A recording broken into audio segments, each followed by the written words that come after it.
anugerah-Mu besar, melimpah bagi kami semua di tempat ini. Ampuni setiap pikiran, perkataan, perbuatan kami, Tuhan, yang seringkali kami mengeluh, yang seringkali kami katakan kami capek melihat setiap keadaan. Tapi kami hari ini mau belajar lagi, Tuhan, bahwa iman percaya kami tidak akan pernah goyah, apapun setiap keadaan kami. Dan kami percaya setiap pertolongan-Mu akan Kau nyatakan buat kehidupan kami. Tuhan, tidak selamanya orang benar goyah. Dan kami percaya bahwa iman kami percaya kepada Engkau, bahwa setiap hari hidup kami hanya mau menghidupi firman-Mu. Dan kami percaya Tuhan, berikan kami terus kekuatan, berikan kami terus hikmat marifat-Mu, bahkan pewahyuan. Bahkan setiap kali saat kami datang di hadapan-Mu, saat kami membaca setiap kebenaran firman-Mu, kami mendapat kekuatan Tuhan. Kami mendapat segala sesuatu yang baru Tuhan. Bahkan hikmat-hikmat terus menyertai kehidupan kami, supaya kami tahu kemana kami berjalan hari ini. Dan kami percaya Tuhan, kami mau katakan kalau Engkau menyertai kami, Engkau yang di depan kami, kami mau berjalan. Tapi kalau Engkau tidak di depan kami tidak mau Tuhan berjalan dalam setiap kehidupan ini. Kami mau Tuhan penyertaan-Mu, bahkan hari ini terus ada dalam kehidupan kami. Tuhan, ajar kami taat dengan kebenaran firman-Mu. Ajar kami terus berjalan dengan apa yang menjadi kebenaran yang datang daripada-Mu. Terima kasih Tuhan, pengurapan-Mu juga turun untuk Bapak Billy. Kami percaya Tuhan tidak ada yang mustahil, tidak ada yang terlalu sulit, bahwa kami hari ini akan menerima sesuatu yang baru, yang keluar dari setiap lidah bibir Pak Billy, semua adalah firman yang dikatakan adalah sesuatu yang baru buat kami. Bahwa hari ini hidup kami bergantung sepenuhnya terhadap-Mu Tuhan. Terima kasih Tuhan Yesus, setiap pujian dan penyembahan yang sudah kami naikkan, bahkan kami percaya boleh menjadi dupa yang harum di hadapan-Mu. Setiap doa dan ucapan syukur, kami alaskan semua di dalam nama-Mu Tuhan Yesus Kristus. Haleluya. Amin. Saya silakan Bapak Billy, terima kasih. Shalom Bapak Ibu yang dikasih Tuhan, selamat hari Minggu. Firman Tuhan hari ini diambil dari Mazmur ayat yang pertama. Mazmur pertama maksud saya, ayat yang ketiga. Mazmur pertama ayat yang ketiga. Ini adalah ayat yang sangat cukup populer dan seringkali dibacanya dalam konteks yang disalahartikan, karena banyak orang akhirnya berpikir bahwa ikut Tuhan itu secara organik dia akan berhasil dalam segala-galanya. Kemudian saya tidak katakan Tuhan tidak memberikan keberhasilan, tapi banyak orang berpikir secara organik saya akan bertumbuh, secara organik, secara natural saya akan terima banyak hal dari Tuhan. Betul, Tuhan sudah siapkan banyak hal bagi kita, tapi kita lupa di situ ada sebuah pernyataan yang sangat penting di ayat itu. Mazmur 1 ayat yang ketiga, firman Tuhan katakan begini, ia seperti pohon. Jadi kita ini kalau berbicara tentang manusia rohani, seringkali Alkitab menggambarkan metafor kerohanian manusia itu dari sebuah pohon gitu ya. Ini diulang berkali-kali, bahkan di Perjanjian Baru juga ada.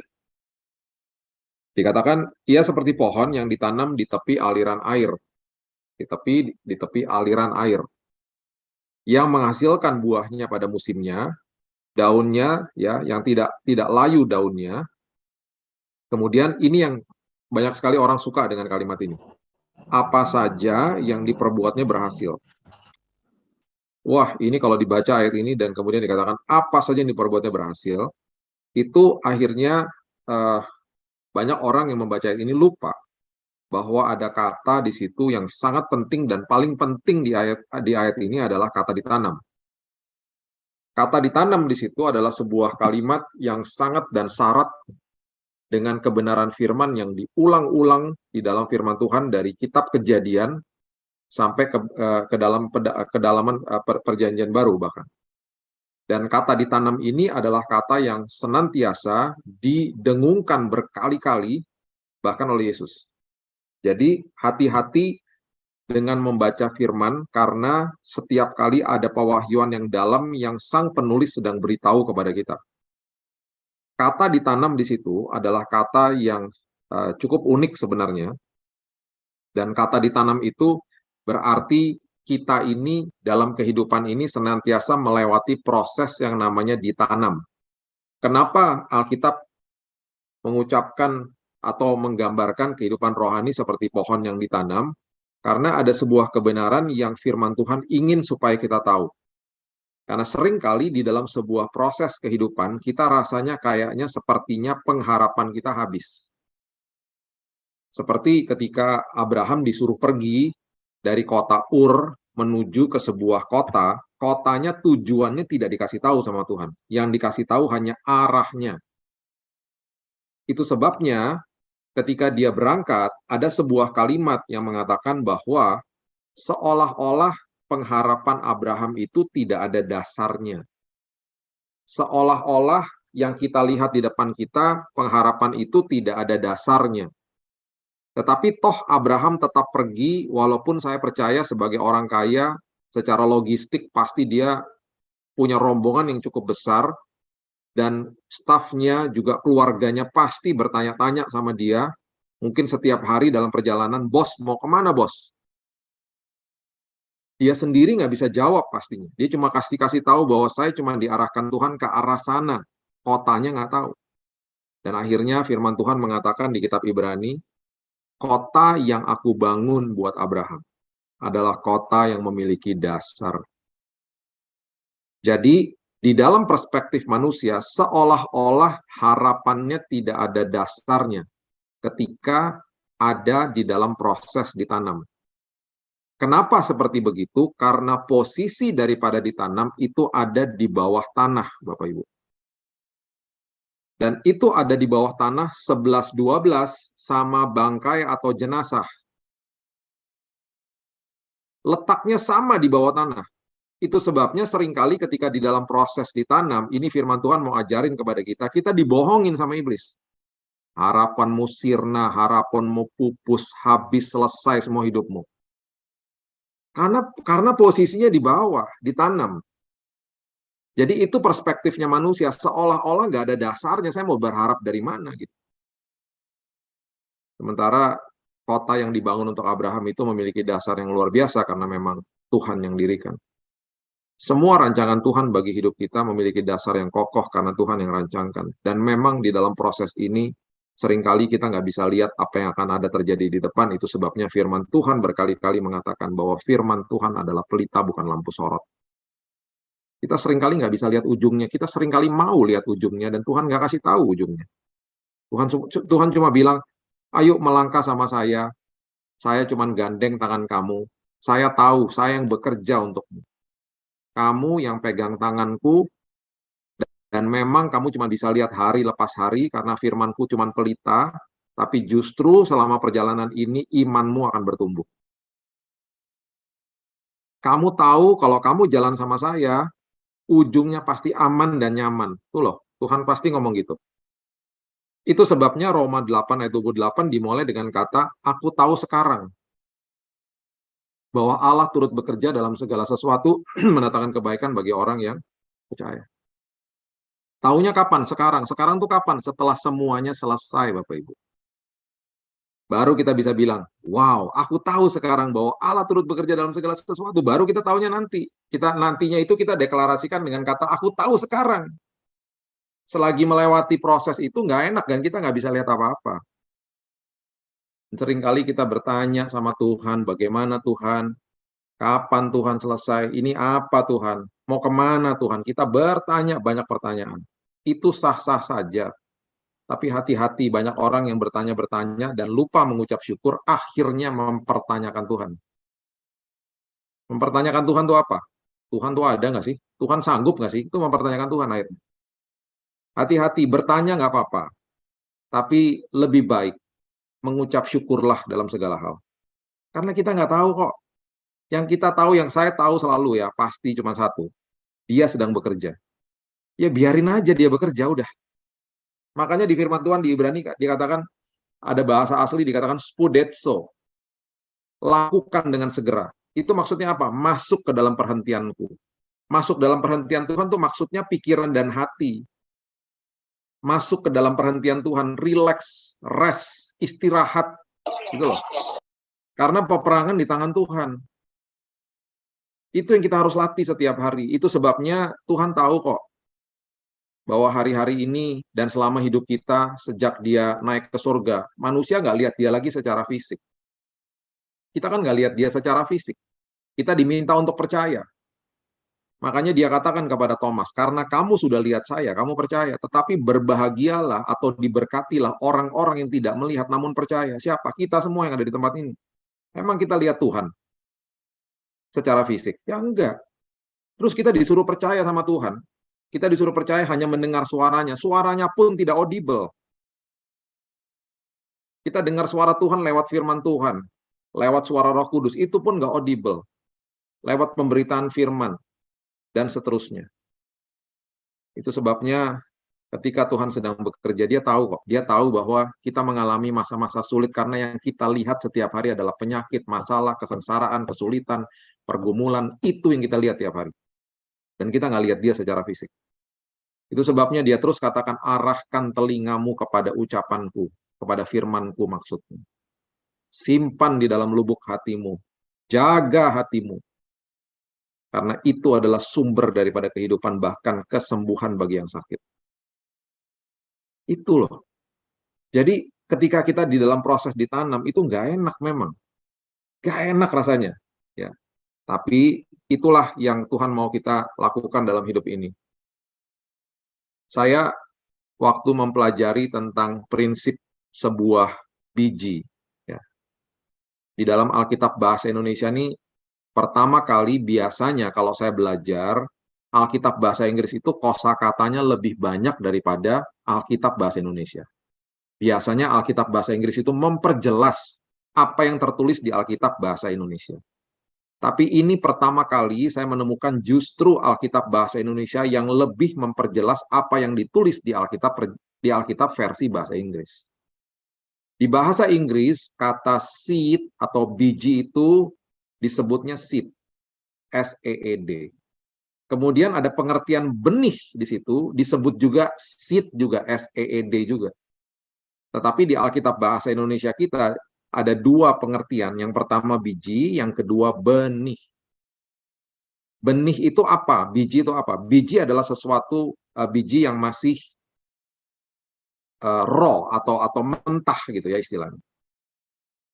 Benih itu adalah biji yang sudah dikondisikan. Nah, ketika kita membawa biji iman kita sebesar biji sesawi, Alkitab katakan, selalu yang Tuhan mau adalah, yuk sekarang kamu tanam imanmu, kamu tanam proses hidupmu, karaktermu, karena aku sedang membangun sebuah perkara yang besar dalam hidupmu, khususnya karaktermu. Ketika kita memberikan biji yang kecil, kemudian dikondisikan sama Tuhan menjadi sebuah benih yang luar biasa. Ayatnya ada di 2 Korintus 9 ayat 10. Coba lihat. 2 Korintus 9 ayat 10. Firman Tuhan mengatakan begini. Ia, ya Tuhan, yang menyediakan benih bagi penabur dan roti untuk dimakan. Ia juga yang akan menyediakan benih bagi kamu dan melipat gandakannya. Luar biasa. Dan menumbuhkan buah-buah kebenaranmu. Dan menumbuhkan buah-buah kebenaranmu. Ya. Jadi perhatikan kalimat ini, ya, sangat-sangat penting. Kita kasih biji sama Tuhan, kita kasih sesuatu yang sangat-sangat mentah gitu ya, dan kecil sekali, dikondisikan sama Tuhan jadi sebuah benih. Tuhan yang membantu di dalam proses ditanam itu, bahkan nanti ketika waktunya sudah genap waktunya, Tuhan sendiri yang akan menumbuhkan buah-buah kebenaran. Itu yang akan terjadi. Ya, jadi apapun yang masih kecil, senantiasa jangan pernah mencabut diri kita dari proses ditanam. Seringkali kita ada di sebuah komunitas, kita nggak suka, kita main pergi. Bahkan ada di sebuah pernikahan, kita nggak suka, kita pergi dari pernikahan itu. Seringkali orang nggak mau ditanam. Orang tidak mau berhadapan sama kesulitan. Orang nggak mau berhadapan sama proses. Orang mencabut dirinya sendiri dari proses ditanam. Padahal Tuhan sedang bekerja dalam hidupnya. Karena apa? Tidak sabar. Ingat, semua perkara di dunia ini dimulai dari sebuah biji. Kejadian 1 ayat 11 mengatakan, berfirmanlah Allah, hendaklah tanah menumbuhkan tunas-tunas muda, tumbuh-tumbuhan yang berbiji, segala jenis pohon buah-buahan yang menghasilkan buah yang berbiji, supaya ada tumbuh-tumbuhan di bumi, dan jadilah demikian. Semua dimulai dari biji, semuanya. Ya. Nah, perhatikan Perhatikan prinsip-prinsip ini, Bapak Ibu. Ya. Ini prinsip yang sangat penting. Ya. Biji itu tidak ada daya, tidak ada kuasanya sampai dia itu ditanam. Biji itu tidak ada kuasanya sampai dia ditanam. Coba lihat Yohanes 12, ayatnya yang ke-24. Coba lihat Yohanes 12, ayat yang ke-24. Ya, seringkali kita merasa bahwa kok mati ya sepertinya pengharapanku. Kok sepertinya udah nggak ada harapan ya. Kok sepertinya begitu ya. Rasanya begitu karena memang biji itu senantiasa tidak ada kuasa sampai ditanam. Yohanes 12 ayat 24, firman Tuhan katakan, aku berkata kepadamu, sesungguhnya jikalau biji gandum tidak jatuh ke tanah dan mati, ia tetap satu biji saja. Tetapi jika ia mati, ia akan menghasilkan banyak buah. Mati itu berarti kita melawan daging sendiri, melawan keinginan, dan seterusnya. Ya, saya mendapatkan tawaran, bukan tawaran, permintaan orang-orang yang minta di konseling pranikah. Datang ke kami tanya berapa bulan lagi mau nikah, ada yang bilang 3 bulan. Saya nggak mau. Bahkan yang paling parah, berapa lama lagi mau nikah? Minggu depan. Saya langsung bilang goodbye. Karena yang dikejar itu eventnya. Orang nggak mau masuk dalam proses ditanam. Yang dikejar yang senang-senangnya aja. Dia lupa bahwa persiapan itu jauh lebih penting daripada event hari pernikahannya. Terus ini salah satu contoh aja. Banyak orang mau sukses, olahraga misalnya, tapi nggak mau training. Nggak bisa. Nggak bisa. Semuanya lewat proses. Akhirnya ada satu pasangan anak muda datang kepada saya beberapa tahun yang lalu. Dan mereka katakan, Kak, kami mau minta di mentor untuk konseling pranikah. Saya selalu berdoa, saya nggak sembarangan terima-terima. Dan kemudian saya sudah antipati dan akhirnya saya minta maaf sama dia. Karena dalam pikiran saya, ini lagi. Pasti dalam waktu cepat mereka udah mau menikah gitu ya. Saya udah nggak mau. Tiba-tiba dia bilang begini, kami rencana menikah 1,5 tahun lagi, Kak. Saya terkaget-kaget dan saya terima dengan istri saya. Mereka datang ke rumah kami setiap minggu.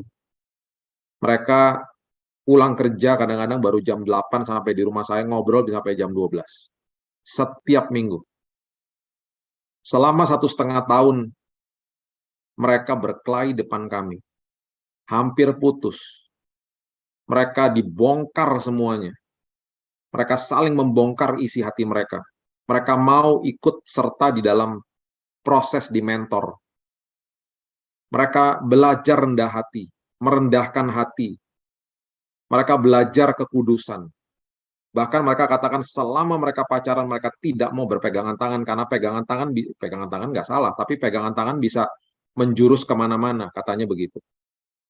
Bapak Ibu, saya mendatangi atau saya hadir di dalam upacara pernikahan itu udah banyak dalam hidup saya.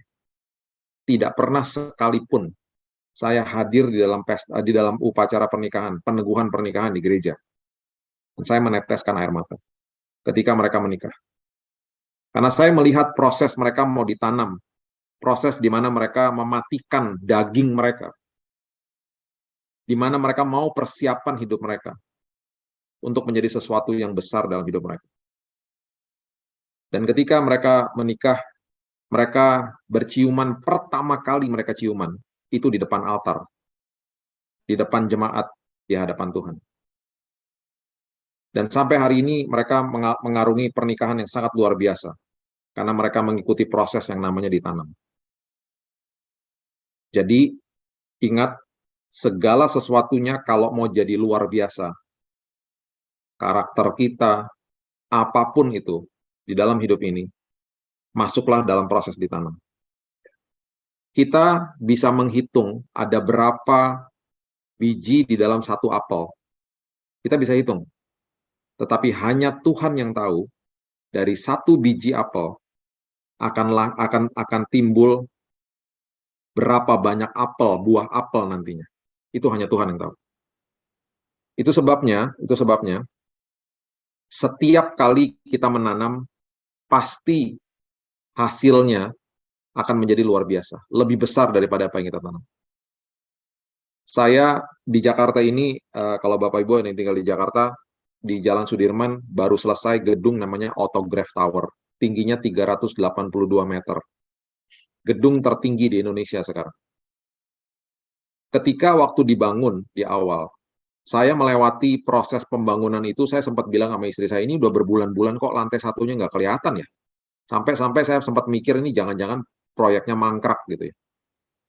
Ternyata rupanya menjadi gedung yang tertinggi itu membutuhkan waktu yang sangat lama membangun fondasi di bawah.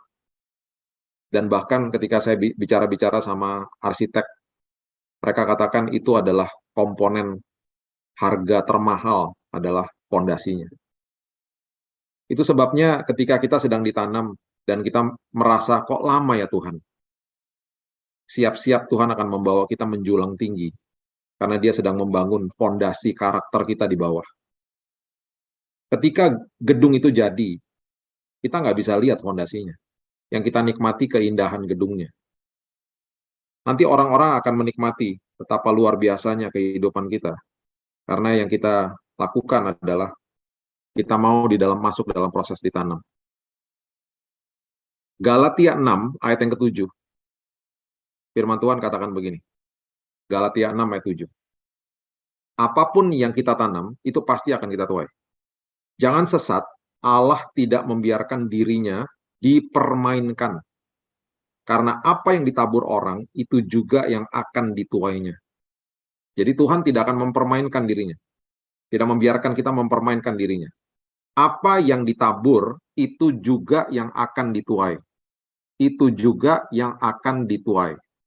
Jadi ingat, apapun itu, ya, yang kita tabur, kalau kita mau hidup kita baik nantinya, mau hidup kita lebih baik, keluarga kita lebih baik, selalu tabur perkataan dan selalu tabur yang namanya perbuatan baik. Hasilnya pasti baik. Walaupun dalam kondisi yang tidak baik. Gitu loh. Itu sebabnya Yesus mengatakan dengan sangat jelas di Matius 6 ayat 31, janganlah khawatir dan berkata. Berkata itu apa? Berkata apakah yang aku makan, minum, dan pakai. Jadi kita nggak boleh berkata bahwa, aduh, saya mau makan apa nih besok? Nggak boleh, Tuhan bilang nggak boleh. Jadi maksudnya gini loh, kalau ngeluh, jangan ngeluh sama orang, ngeluhnya sama Tuhan aja gitu loh. Seringkali ya kita diajari, jangan khawatir, yes, kita paham, tapi tetap berkata, kita berkata kepada orang lain, kita berkata kepada ini, itu, dan seterusnya.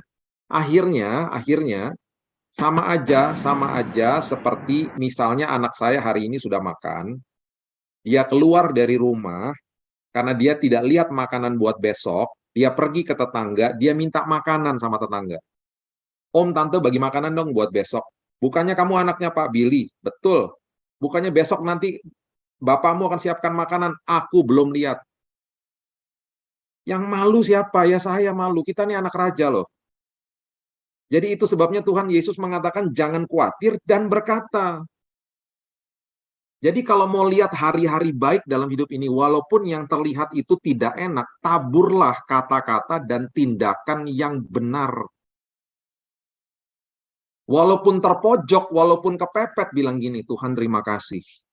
Bahwa apapun yang kau lakukan itu baik bagi saya. Aku percaya hari esokku sudah dijamin penuh sama Tuhan. Walaupun sulit. Mentok-mentoknya cuma kasih tahu pasangan kita. Titik. Saya, ini cuma contoh kecil aja ya Bapak Ibu. Kecil. Mungkin nggak ada artinya bagi banyak orang. Cuman saya mau kasih tahu, kalau Tuhan menghormati sebuah pernyataan seseorang dalam hal kecil, apalagi hal besar. Saya ini peminum kopi. Jadi saya suka minum kopi, saya punya mesin kopi di rumah. Satu hari karena kelompok sel kami sudah buka dan teman-teman saya sudah datang ke rumah, sudah onsite dan mereka juga banyak peminum kopi. Saya sempat bilang sama istri saya, ada mesin kopi yang lumayan bagus tapi harganya memang sedikit lebih mahal. Jadi saya bilang sama istri saya, nanti deh kalau misalnya kita ada uang lebih, kita beli buat teman-teman sekalian. Menikmati kopi yang lebih enak kalau mesinnya bagus. Satu hari saya berjalan ke Bandung, di mobil saya ngobrol-ngobrol sama istri saya tentang mesin kopi itu lagi, gitu loh. Cuma ngomong sama dia, nggak kasih tahu siapa-siapa. Sampai di Bandung, kami mengunjungi rumah kakaknya. Sampai di Bandung, tiba-tiba mesin kopi yang kami bicarakan itu ada di rumah kakaknya, baru beli. Istri saya lagi buatin kopi buat saya, tiba-tiba kakaknya bilang gini, itu mesin kopi saya beli, nggak pernah saya pakai. Tombolnya kebanyakan, bingung pencet-pencetnya. Sementara saya masih minum kopi tubruk, katanya gitu. Udah, bawa pulang aja, daripada nggak dipakai, katanya gitu. Mesin kopi yang sama loh yang saya bicara sama istri saya, dan saya bicara sama Tuhan. Saya pergi ke Bandung ngomongin mesin kopi, saya pulang dari Bandung bawa mesin kopi yang persis yang saya mau. Kenapa? Karena bicaranya cuma sama Tuhan, nggak berkata kepada orang lain. Di situ saya tersenyum, saya mikir gini, ya, luar biasa ya Tuhan ya. Dari hal cuma mesin kopi aja, apalagi yang namanya kesembuhan, apalagi yang namanya pertolongan pemulihan Tuhan, gitu loh. Jadi jangan ngeluh gitu maksudnya. Tabur, mulai belajar untuk menabur kata-kata kebenaran. Jangan ngeluh sama orang lain. Duh, gimana ya? Besok gimana ya? Aduh, gimana ya? Aduh, gimana ya? Gitu-gitu. Makanya, mohon maaf, saya paling nggak setuju orang Kristen pinjam-pinjam duit. Saya nggak ngomong kredit ya, saya bilang, saya cuma ngomong gini loh, telepon temen, WhatsAppin temen, pinjam uang dong. Malu-maluin. Itu sama seperti analoginya anak saya tuh pergi ke tetangga misalnya, minta makan buat besok. Sama aja, yang malu saya kok. Kita anak raja loh. Tapi udah kepepet, Pak. Saya udah ngalami yang namanya kepepet, makanya saya berani ngomong.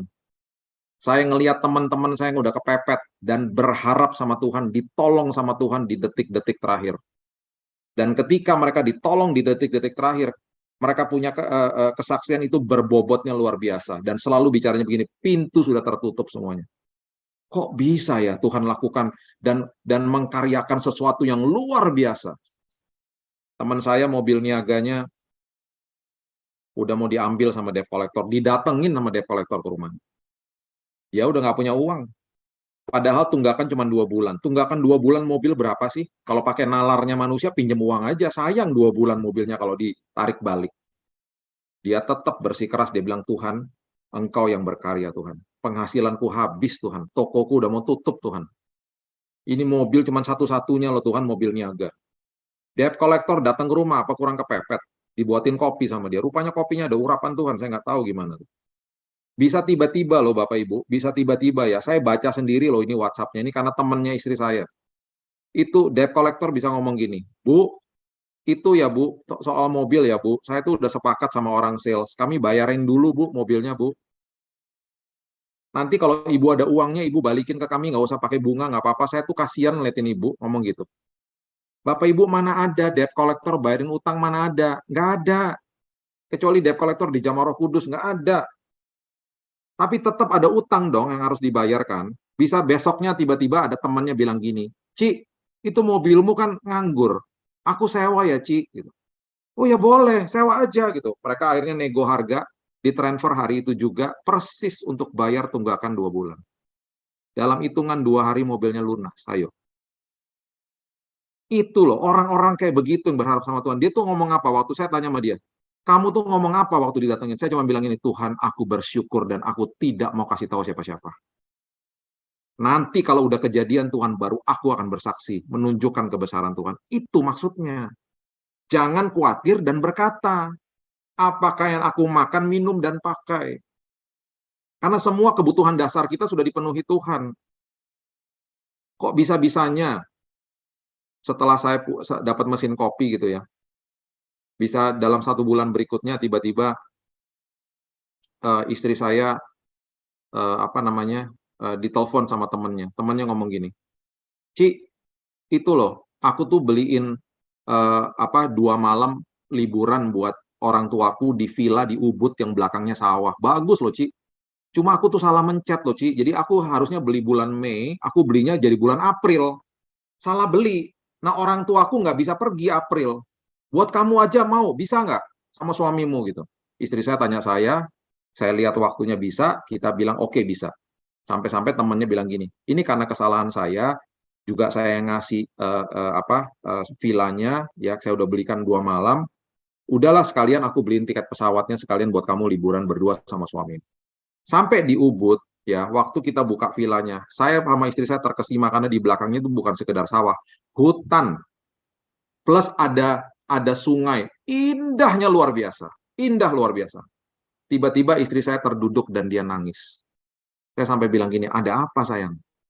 Dia bilang, kamu tahu nggak, 2 minggu lalu aku tuh berdoa sama Tuhan, Tuhan, schedule kita kan udah padat ya Tuhan, schedule dia udah padat.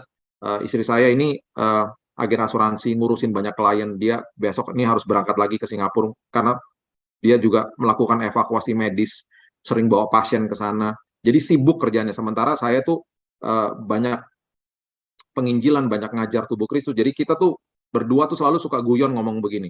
Iya ya, kamu yang bagian tubuhnya, aku yang bagian jiwa sama rohnya, gitu ya. Yang ketawa udah paham, yang nggak ketawa nggak paham nggak apa-apa. Kan tubuh, jiwa, dan roh, jadi bagi tugas, dia bagian tubuhnya gitu loh. Jadi orang-orang sakit tuh dia yang take care gitu. Dia kenal banyak dokter di sana, suka bawa evakuasi medis sering sekali. Jadi schedule kami udah penuh. Jadi tiba-tiba dia nangis, dia bilang gini, Tuhan, aku pengen loh Tuhan, liburan sama suamiku sebentar aja Tuhan. Sebentar aja, berduaan aja Tuhan. Di tempat yang sunyi, yang nggak bising Tuhan. Kalau bisa di belakangnya ada sawah. Kok bisa ya? Tiba-tiba Tuhan, aku tuh nggak ngomong loh sama kamu, dia bilang, kok tiba-tiba bisa ya? Kita dikasih tempat bukan sekedar sawah, ada hutannya bahkan. Sampai ada sungai-sungainya gitu loh. Itu loh Bapak Ibu.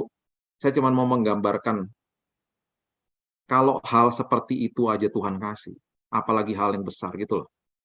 Jadi nggak usah takut, tabur perkataan yang benar dalam hidup ini. Jangan cabut diri kita. Matius 13 ayat 31 dan 32 mengatakan begini.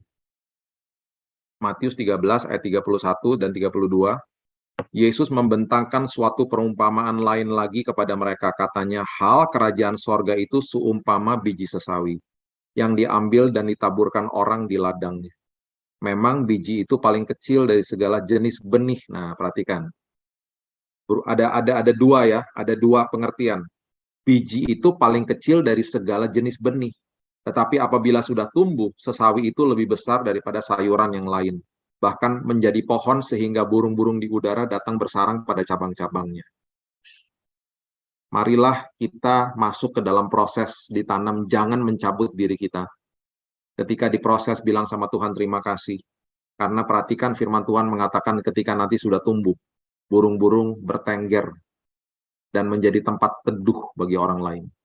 Artinya, hidup kita bukan sekedar kita diberkati, orang lain pun akan mengecap kebaikan Tuhan dan diberkati lewat hidup kita. Dan jadi, apapun yang terjadi saat ini, kalau memang seolah-olah kita melihat kegelapan di sekitar kanan kiri kita, seolah-olah sepertinya berantakan semuanya, itu karena kita sedang ditanam. Di tempatnya memang sama, posisinya sama seperti jenazah sama bangkai. Tapi yang satu tidak akan bertumbuh, kita akan bertumbuh. Jangan mau dibohongi sama iblis. Makin lama prosesnya, mengucap syukur berarti makin tinggi nanti di bawah sama Tuhan. Karakter kita yang lagi dibangun sama Tuhan di bawah. Ya. Jadi ayat terakhir saya mau bagikan kepada Bapak Ibu dari 2 Korintus 9 ayat 6 sampai 7. Bukan sekedar ya. Kita ini dalam proses ini kita mau ditanam, tapi Tuhan juga mau kita menabur kebaikan. Karena semua titipan Tuhan yang Tuhan titipkan dalam hidup ini selalu ada unsur bijinya yang harus senantiasa ditabur.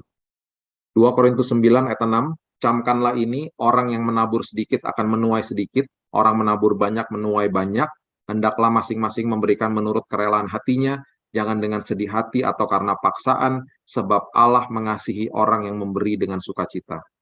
Ingat, ada 3 komponen besar yang Tuhan titipkan dalam hidup ini. Apa itu? Waktu, talenta, dan uang. Waktu, talenta, dan uang itu adalah titipan kerajaan sorga yang harus dikelola, dan senantiasa Tuhan selalu bilang, yuk ditabur bagi orang lain. Seringkali kita nggak mau, karena itu berharga sekali. Waktu itu sangat berharga. Talenta apalagi. Kita kadang-kadang hitung-hitungan. Itu kan kemampuan saya, kehebatan saya, bayar dong kalau kamu mau tahu gitu. Nggak apa-apa. Saya tidak melarang orang yang misalnya ngelesin drum atau ngelesin gitar gitu, punya talenta di situ, ngelesin cara public speaking, nggak masalah. Tapi kalau Tuhan sampai bilang, ayo ajarin orang lain, ikut, taat sama Tuhan. Ya, waktu, talenta, dan uang adalah hal yang sensitif sebenarnya. Tapi itu titipan kerajaan surga, dan itu bisa memperbesar kerajaan surga ketika kita tidak hitung-hitungan. Alkitab mengatakan di Lukas 14, kalau kamu memberi kepada orang yang tidak bisa membalas kepadamu, hatimu akan dibuat berbahagia. Saya nggak pernah lupa ketika Mbak di rumah ini datang ke rumah, dia sudah tidak di sini. Waktu itu beberapa tahun lalu dia datang ke rumah saya, umurnya 19 tahun. Saya nggak pernah lupa di hari pertama saya tanya gini, mimpimu apa Mbak? Dia baru datang dari kampung. Dia bengong ngeliatin saya. Aku nggak mimpi tadi malam Pak. Lah, cita-citamu maksudnya Mbak? Mbak, aduh susah amat sih. Akhirnya dia bilang itu loh Pak, saya tuh pengen selesai SMA tapi nggak punya uang Pak, makanya saya ke kota mau kerja dan saya dapat lowongan di tempat Bapak ya saya ke sini. Mbak mau terusin SMA-nya? Mau Pak, gimana caranya? Ambil paket C ya Mbak. Nanti Mbak kerja sampai jam 3, saya siapin ojek, saya bayarin paket C, ambil supaya Mbak selesai. Kejar cita-citamu Mbak. Jangan terus-terusan kerja sama saya. Nanti Mbak kalau sudah selesai, Mbak kuliah, udah gitu Mbak kejar cita-citamu.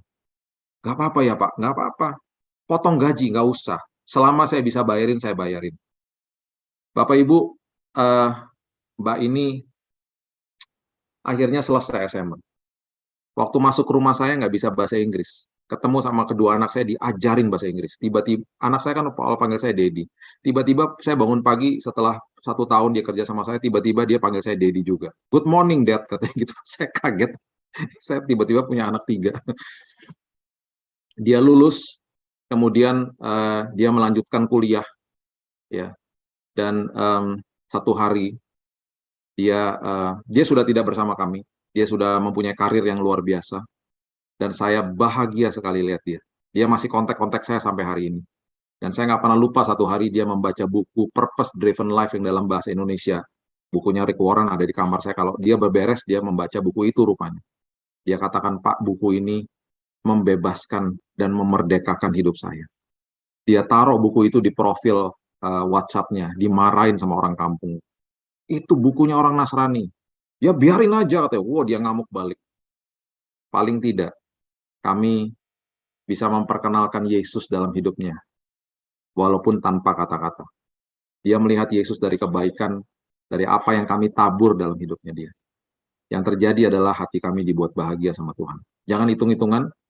Jadi, dalam satu sisi, ketika kita ditanam, diproses sama Tuhan, ingat, kita akan dibawa menjulang tinggi sama Tuhan, mengucap syukurlah, ya. Dan ingat, nanti Tuhan akan menumbuhkan buah-buah kebenaran, dan bahkan daun kita tidak akan layu. Itu berbicara tentang musim boleh berganti, daun tidak akan layu. Kalau di 4 musim, di negara-negara 4 musim, ada musim gugur. Kenapa? Karena nutrisi dari pohon itu tidak disalurkan ke pohonnya, karena dia harus simpan buat musim dingin. Makanya gugur daun-daunnya. Dan ketika masuk ke dalam musim semi, setelah lewat musim dinginnya, disalurkan kembali nutrisinya, daun-daunnya tumbuh lagi. Nah, makanya pemazmur menulis daunnya tidak akan layu maksudnya adalah musim boleh berganti, semangat dan kemuliaan Tuhan itu tidak pernah pudar dari kita. Karena daun itu melambangkan kemuliaan Tuhan. Gitu loh. Musim berganti kita tetap tegar. Yang kedua, setelah kita menanam hidup kita sendiri, kita tidak mencabut dari proses itu, belajarlah menabur dari apa yang Tuhan titipkan dalam hidup ini. Jangan hitung-hitungan sama Tuhan. Kita akan dibuat berbahagia. Ingat, yang Tuhan lihat bukan jumlahnya. Yang Tuhan lihat adalah sisanya. Makanya janda yang memberikan sepeser itu dibandingkan sama yang memberi lebih banyak, Tuhan memberitahu kepada murid-muridnya, dia adalah orang yang membeli paling besar. Yang dilihat sisanya bukan jumlahnya. Sisanya makin gak ada, itu makin terbesar. Gitu loh. Jadi maksudnya Tuhan tuh gini loh, jangan hitung-hitungan sama saya. Ya. Saya percaya firman Tuhan akan memerdekakan hidup kita, dan saya berdoa Bapak Ibu sekalian, dalam mengarungi hidup ini, makin mengerti banyak prinsip kerajaan sorga, makin merdeka hidupnya. Mari kita berdoa. Bapak, hamba-Mu stop sampai di sini, tapi firman Tuhan terus berbicara di dalam hati kami. Ketika kami mungkin sekarang ini dalam proses yang sedang ditanam, seolah-olah semuanya gelap, pengharapan sepertinya sirna ya Tuhan. Tapi kami tahu Tuhan sedang membangun hal yang besar dalam hidup kami. Dan ketika nanti pada waktunya Tuhan akan menumbuhkan buah-buah kebenaran. Tuhan, seperti bambu yang bisa ditanam sampai 6 tahun, tapi dalam waktu 1 malam bisa tumbuh 1 meter. Tuhan juga sanggup melakukan percepatan dalam hidup kami. Semuanya tergantung sama kami ya Tuhan. Itu sebabnya tolong kami kuatkan hidup kami supaya kami tidak mencabut diri kami sendiri dari proses itu. Dan ketika itu kami sudah lakukan, kami juga mau belajar untuk senantiasa menabur dalam kehidupan orang lain. Dari apapun yang Tuhan titipkan dalam hidup kami. Kami nggak mau hitung-hitungan sama Tuhan. Kami mau belajar untuk mengelola hal-hal yang kecil, dan kami percaya Tuhan akan berikan dan percayakan kepada kami hal besar. Terima kasih Bapak. Kami senantiasa, kalau kami mau supaya masa depan kami baik dan benar, kami akan menabur perkataan dan tindakan yang baik dan benar. Terima kasih Bapak meteraikan firman ini, dan berkati setiap jemaat-Mu yang hadir, dan semuanya akan mengalami Yesus, akan timbul banyak kesaksian dari hidup mereka. Hanya di dalam satu nama, Yesus Kristus, kami sudah berdoa dan mengucap syukur. Amin.